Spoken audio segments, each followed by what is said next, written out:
Aku dibesarkan dengan dua wanita yang sangat penting. Mama dengan nenek. Mama dengan nenek ni ada cara diorang yang tersendiri untuk besarkan aku. Mama adalah seorang political journalist di berita harian for more than 20 years. Dan cara dibesarkan aku adalah dia nak aku dapatkan English education, dia nak aku sambung belajar dekat Oxford ataupun Cambridge, dia nak aku be well involved and connected in the political field, and ultimately, Mama nak aku jadi the next Prime Minister of Malaysia. Actually sebenarnya even my name was politicized. My name was only going to be Muhammad Khairi, but then it became Muhammad Khairi Anwar because I was born on the same date as Anwar Ibrahim. So Muhammad Khairi Anwar, yeah. My mother, that was her dream lah. And my nenek is a small businesswoman back in the early 2000. Nenek akan selalu pergi Vietnam, dia akan beli banyak telekun kat Vietnam, dia akan bawa balik rumah dia kat Taman Permata kat Ulu Kelang KL, dan dia akan jualkan all this telekung kepada kawan-kawan dia, jiran-jiran dia, saudara mara dia. Dan through nenek, dia masukkan aku ke kelas mengaji, dia ajar aku macam mana nak solat, dan nenek akan rotan dan sebat aku kalau aku tak pergi sembahyang maghrib dekat surau, dekat rumah, every day kalau aku tak pergi. So, both mama and nenek sangat-sangat penting. Tapi benda yang aku persoalkan dari dalam diri aku sejak kecil, siapa yang aku kena ikut? Mama ke nenek? Back when I was in secondary school, I studied in a school called MBSKL, Methodist Boys School. Now, in this school, every Wednesday morning, we had this very special period called chapel. Now, what this means is that every Wednesday morning, the school would separate us into different religion, Buddhist, Christianity, Hinduism, and Islam, and Muslims. And what we'll do after that is we'll then march off to the respective classes. We'll be learning more about about our own religions. So obviously back then I was a Buddhist. So what I'll do is that I would go off to the Buddhist line. I'll march off into the class, and only to find out that the class itself was conducted in Chinese. And and unfortunately for me, because I'm a banana, I am yellow on the outside, but on the inside I'm white. I think in English, and everything else, my conversations and everything are all in English. So when I attended the class, I was at a loss. The chanting and everything was all done in a language I couldn't understand. So this went on for a couple of weeks. And finally, one day, I spoke to my friend. I asked my friend, in fact, hey, why don't let's go and check out what is going on in the Christian class? Yeah. Okay, let's go. Okay, so that's what we did. We decided to go in. The next week, instead of going to the Buddhist line, we went to the Christian line. We're feeling a bit naughty. Yeah, exactly, So we went. So as we were marching to the church, which was located right next to our school, because MBS is in the church premises as well. And what happened was, the closer we got to the church, as we were walking in, we suddenly had a bad feeling. And that feeling only grew as we got closer and closer to the church. And we looked at each other, we're like, it's a bit weird, it's getting worse. And finally, just before we entered the church premises, we looked at each other, this is wrong, man. One step in, no, we can't, no, this is wrong, we ran. And then we ran all the way back to the Buddhist class. And of course, the teacher over there would then ask, why were you late? Oh, we had stomachache. We lied, obviously. Or did we? We didn't actually lie, because to be honest, we did have a gut feeling, a really bad gut feeling in our stomach. It turns out that it was actually guilt. It was the first time when we were actually stepping out of our sacred narrative, and we were going to go and do something that was really uncomfortable. Now, one thing about it is that we realized that Muslims had one narrative, Christians had one narrative, Buddhists had one narrative, and Hindus had one narrative. Everyone had their own sacred narrative.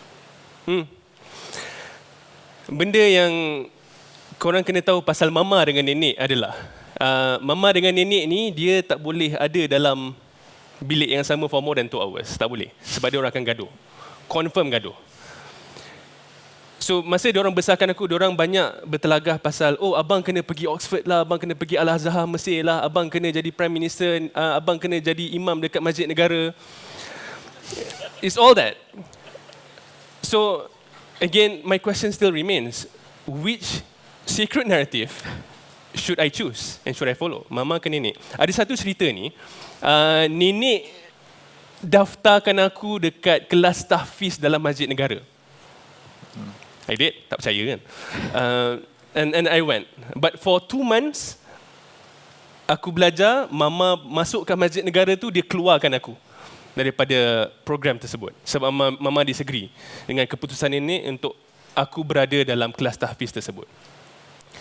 So, mama ada dia punya own secret narrative. Dia percaya untuk aku jadi manusia yang berguna, aku kena dapatkan English education, kena belajar tinggi-tinggi, belajar professional degrees. Nenek pula ada her own secret narrative yang dia percaya aku kena rapatkan diri dengan Tuhan, belajar ngaji dengan tajuk yang elok, solat dengan betul, belajar pasal sirah-sirah kisah-kisah Nabi, dan eventually everything else will fall into places. So, secret narrative mama, oh nenek. And I think none. I create and choose my own narrative. Hence, I'm now a Christian. Now, of course, back then when I was a Buddhist, I had my own sacred narrative as well. But what happened was that eventually, as I discovered and I learned more about Christianity, I discovered that Christianity was more in line with the path that I wanted to tread on.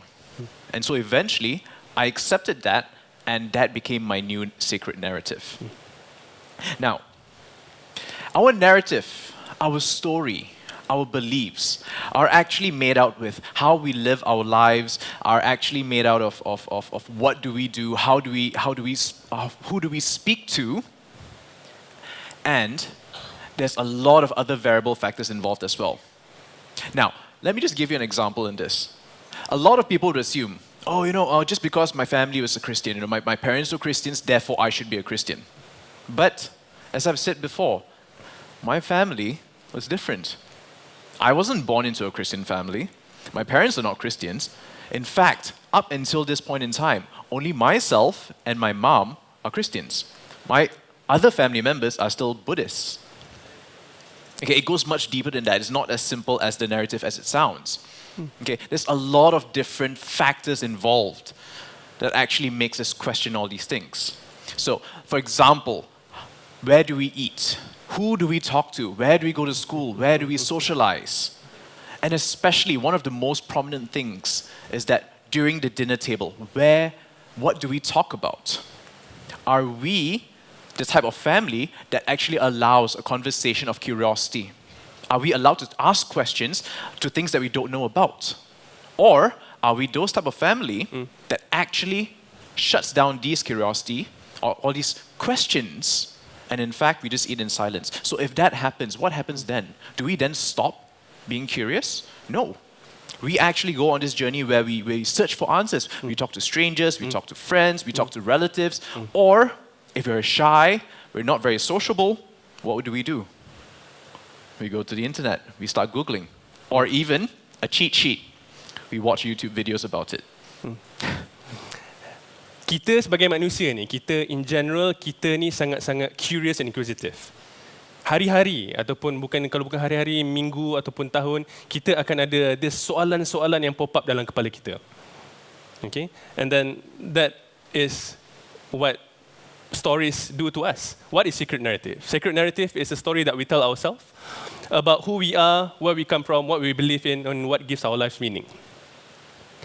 In order for us to answer all these questions, kita kena jadi curious and inquisitive. And dalam masyarakat kita, orang yang paling curious dan inquisitive sebenarnya adalah anak-anak kita. Budak-budak, kanak-kanak. Okay? They will question everything. Okay? Ayah tu burung apa ayah? Oh, budak rumah sebelah mak dia bagi je main phone sampai tengah malam. Kenapa adik tak boleh? Oh, daddy, Umi, daddy tak makan sayur. Kenapa Khalif kena makan sayur? So that kind of questions. Kadang-kadang dia punya soalan tu sampai kita pun tak tahu nak jawab apa. I remember when I was in primary school, majority dalam sekolah aku itu adalah berbangsa Melayu. And then when I went to boarding school, the school is called SBPI Sabak Bernam. SBPI Sabak Bernam. So they use the word integrasi dekat situ. So I was excited sebab aku ingatkan perkataan integrasi itu adalah integrasi antara kaum dan bangsa. So aku yang membesar dengan mama yang terlibat dalam political journalism, dia jumpa dengan ahli politik, kawan-kawan jurnalis mama ada banyak kawan-kawan yang berlainan bangsa selain daripada bangsa Melayu. So bila aku nak masuk ke sekolah SBPR Sabak Bernam ni, aku excited sebab aku ingatkan aku akan ada kawan-kawan yang berlainan bangsa. Tapi tidak. Integrasi itu bukan integrasi berlainan bangsa, tapi integrasi agama di dalam sistem education kita. So aku cakap, okay, kalau kita ada integrasi agama di dalam sekolah aku ini, aku setiap pagi sebelum perhimpunan start, aku akan baca Asmaul Husna. Sebelum tidur pukul 11 malam, aku akan baca surah Al-Mulk. Setiap Khamis malam Jumaat, aku kena baca surah Yasin.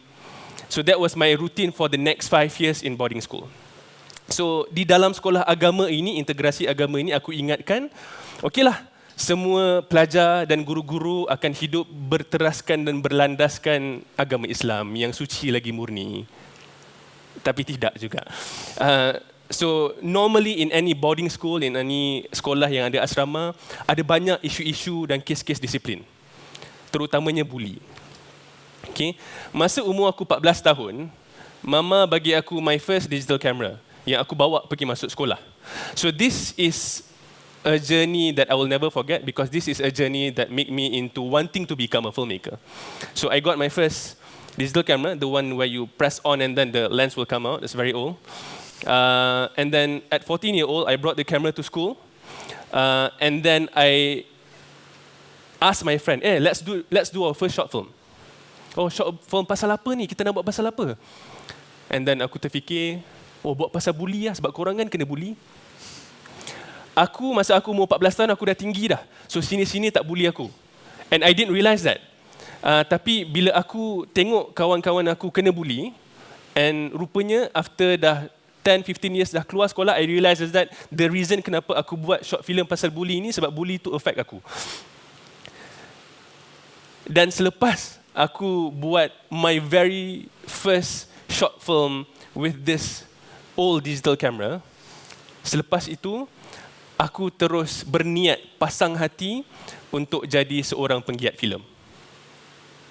Now, storytelling. Sebagai penggiat filem, we love to tell stories. In fact, it is our duty to tell stories. Now, what constitutes a good story? Usually, typically. Can anyone just shout out something? A good story? Plot. One more? Lesson. Excellent. Okay, so yes, plot and lesson. Also at the same time, we love it when main characters are challenging the sacred narratives of the plot, or the world, in fact, in the story. So, one very good example we have is Finding Nemo. Finding Nemo. Nemo, the main character in this story, okay, he always asks his father, "Dad, why can't we go to the open sea?" And Marlin, who's Nemo's dad, would actually say, "No, it's too dangerous, you can't go, you can't." But Nemo, being the main character, does he listen? No. He's also a kid, so happened. Incidentally, he's also a kid, so he doesn't listen. He challenges his father. So what does he do? One day, there was a boat up on the surface of the sea, of the ocean, and he swims up there just so they could try and touch the boat. And what happens after that? He touches it, he succeeds, but he gets caught. He gets caught, and then Nemo's story began. Another very good example, as you can see over here, Toy Story. Toy Story. What is the main sacred narratives? They have two rules. Very basic rules is that toys are never supposed to step out of the house because they belong to the owner.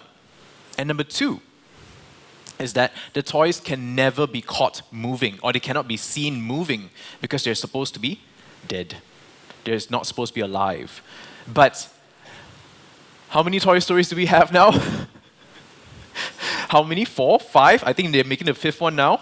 5 stories, and each and every one of them, they're always going out, either to embark on a rescue mission or to bring someone back and things like that. They're always challenging the sacred narrative. Now, one more example. Yes, Mat Kilau, who is also challenging the British colonialists from back in the day as well. So we have many examples of this where the main character is always challenging the sacred narrative. So, when Khairi approached me with a story about a Muslim schoolgirl and a dying mother, I was intrigued. I really, really want to tell you about this story using my own voice, but due to some legal concerns, I cannot. It's the only reason I'm here. All right, now, ladies and gentlemen, so the first time I heard this story from Khairi, okay, it is a story about a Muslim schoolgirl whose mother is dying from a terminal illness, and then she's desperate to keep her alive. So she goes on this journey to go on and find out more about different religions in hopes of keeping her mother close to her. Now, I know how that sounds. It sounds very interesting and it's challenging a sacred narrative or something like that. But at the same time, I was really intrigued because I was that person as well. I learned about my own religion, I learned about Buddhism, I learned about Christianity, but I never got a chance to learn about Hinduism as well as Islam. Mainly because I was afraid. I was actually afraid to ask the questions for fear of whatever it is that I may not like what people do to me or something like that. I was afraid, but I was still curious. So when Khairi gave me this opportunity to go and answer these questions, I'm like, yeah, I was going to do it. I wasn't going to say no to it because finally, I wasn't alone in this journey. And now, but we weren't only just the ones who actually did this, who actually challenged the sacred narrative as well. We also had people like this. We also had Yasmin Ahmad, we had P. Ramlee, and we had, who here knows this third figure? It's okay. If you are not in the know, Yasmin Ahmad, the very first person on the left-hand side over there, she's also a controversial figure in challenging the sacred narrative with her story about interracial relationships, Sepet. P. Ramlee with his constantly challenging the narratives in Malaysia as well, challenging the hierarchy, challenging the authorities, challenging many different things. In fact, he died poor, but of course now is a celebrated figure long after he's passed. Now, to answer this third person, the one who's holding an Oscar, he is Hamdan Balal. He is the Palestinian filmmaker who recently won the Oscars and who was also detained and beaten by the Israeli military for speaking out in his film No Other Land. Khairi? Antara sebab kenapa aku suka dan nak jadi storytellers is because artists, storytellers always demand for things to be better. They always demand things for be better. Dan in order for them to demand for things to be better, diorang ni akan selalu nampak kekurangan, kelemahan dalam sistem lah, dalam macam mana kerajaan melayan bangsa-bangsa yang berbeza. Storytellers and artists akan selalu nampak perkara-perkara ini. Jadi dalam karya-karya diorang ni semua, diorang akan selalu demands for these injustices to be cured. But then, we have politicians. Politicians is very different from artists because politicians always want things to remain the same, remain status quo. Mama selalu bagi tahu aku yang politician ni kalau diorang fight for something today, they will still fight about the same thing 50 years after. As an artist, when we create something today, by tomorrow we feel that something can be better about the previous thing that we just created. If I were to create one political party today with Meng, and then we have our rukun, our DNA in that political party for the next 30, 40, 50 years, we still want the same thing. Right? I think so. Do we? I don't know. Look at our current political parties. All right. Now, but of course there are exceptions as well, ladies and gentlemen. Now, we do have quite a few people in this case. What was our sacred narrative in Malaysia before this? Up until 2018, we were always told that we had a race-based political parties. Up until 2018, that was the narrative. Then all of a sudden it changed. It changed, and then we had a new narrative. Now we are trying to forge a new narrative as well. Okay, so one very good example as well. Who here knows Anwar Ibrahim? What was his narrative before this? What was his narrative before he became Prime Minister? He was branded a criminal. He was in jail for 7 years, in fact. But did he just stop at that? No, he didn't. He strove. He strove to change himself. He strove to challenge the sacred narrative, and now what is he? He is the Prime Minister of Malaysia, PMX, the 10th Prime Minister, in fact. What else? We also have so many as well. We've got Nelson Mandela, we've got Tunku Abdul Rahman, we've got Joko Widodo. So many of these figures sought and really fought very much to challenge the sacred narratives. So, what happens when we actually do push back against these sacred narratives? Mama dengan nenek, again, both ada cara mereka tersendiri untuk besarkan aku. Both ada diorang punya own sacred narrative and both are right. Tapi itu tak bermaksud mama dengan nenek bila diorang gaduh, diorang tak sayang satu sama lain. Tak bermaksud diorang tak hormat satu sama lain. Itu dalam satu keluarga. Dalam satu keluarga kita ada dua different narrative. Think about, what about Malaysia? Dalam satu negara, kita ada 35 juta different narrative. Naratif mana yang kita negara Malaysia ni patut gunakan dan patut pertahankan? One thing that I learned from mama and nenek is kita tak boleh fikir yang kita punya narrative is the only sacred narrative. We cannot. Government cannot pertahankan satu narrative sahaja. Which narrative yang diorang nak perjuangkan? The majority. The majority was a minority back then. Government tak sepatutnya memperjuangkan hanya satu naratif sebab semua naratif kita ini ada basis dan perjuangan masing-masing. So di dalam film industri, bila satu filem itu bercanggah dengan naratif kerajaan, selalunya filem-filem tersebut akan disensor, di-ban, atau some of the filmmakers akan kena criminal charges. Saya dengan Meng tak bersetuju dengan cara dan approach ini. Kalau kita tengok dekat Indonesia, bila satu filem itu bercanggah dengan naratif kerajaan atau sesuatu pihak, government tak akan ambil criminal charges against these filmmakers or storytellers, but amongst their people, they will have debate, friction, but diorang tak ada fear of prosecution.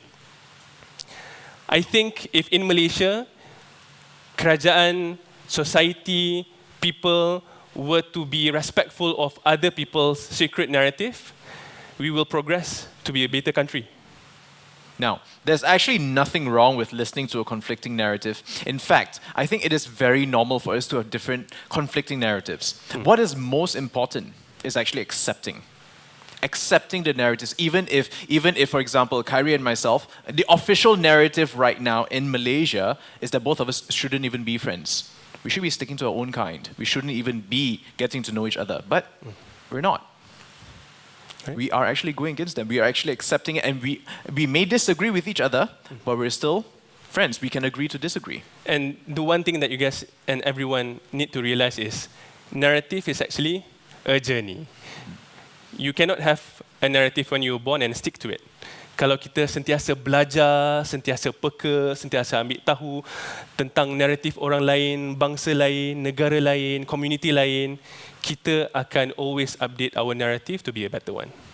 So in my narrative, in my journey, I choose Meng. And in my narrative, I choose Khairi.